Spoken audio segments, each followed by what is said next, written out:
Non si aspettavi di viodimi a chi? No mo? O vuoi di essere sicuro che a Duc usse di entrare ben tal chiaf e in tal stomach troppo speciale che è la cucina furlane. Ma cui può dare se o metti alla prova? Sicuro che i due cittadini che di Udin ve. Ehi Nicolas, che fasi sto qui? Mattia, Federico, o vuoi di ascoltare con le mie sorelle se cosa saves e che non saves sulla cucina furlane? Vi ho detto troppo che è fornite, c'è mo che tu ti giri, tu chiatti sempre anche di buon. Dunque, il mescul lo hai, l'enciclopedia del buon mangiare furlan anche, e ho sempre pronto per cercare di cucine furlane e prodotti tipici. E mi raccomandi, queste è una questione seria, non si mette con che si mangia. O sei pronto? Ti facerai glotti il polvar? Scomenzin. Per prime domande, anche di facile. Come si chiama il dolce tipico des Valadis del Natison? Putizza? Gubane.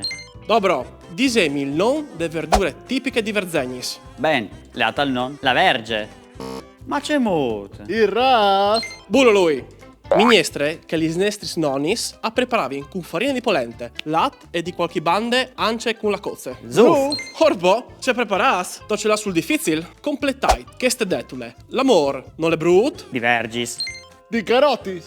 vedran, c'è mo si clamia l'innomenat plat di pes che fa in sedia grau che amaran. Oddio, ne esiste uno specifico? Calamari fritti? No hai dubis, il boreto. O so star che altri dia mangialo a grau. Ma allora è Twin Brois? Seise la rosa di Gurizza. Un garoful?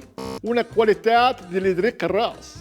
Come usdo il nome di tre prodotti tipici furlans. Qual è il tipic da fasse da Pit des Mons del Friuli Occidentale, tra la Valcose e il Canale della Ciline? A. Spark Blanc Furlan. B. Spark Verde Dolce Garp, agrodolce per italiano. C. Aghe brusade. B. L'aspargo in agrodolce.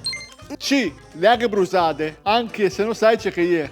E è una minestra tipica de Ciarnie, di Raviei e di Ville. Dunque, tu hai sbagliato. E Venus chi con le ultime domande. Usdo i 5 secondi per dirmi il nome di tre presidi sul food dal Friuli. Pronto? Mattia, via!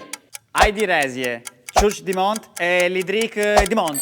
Bravo non! Federico, toccia a te. Pronto? Via! Pan di sorc. Brovade? Zonte Alc. Brovade? No! Provate di muez. Però, voi lo samis, se avessi indovinato quasi sdutis, ma l'ha vinto Mattia! Ani Mattia, Anina Gramol'Alc e ti Federico ti tocce paia. Dopo tu che schiacchierà di mangià, o hai una fame. Uia. Sperin di avere vonde bes sul conto. Se tu sei sancetune bucciute come noi altri, fra che il polear e notiti al canale, ti spieti, Mamman!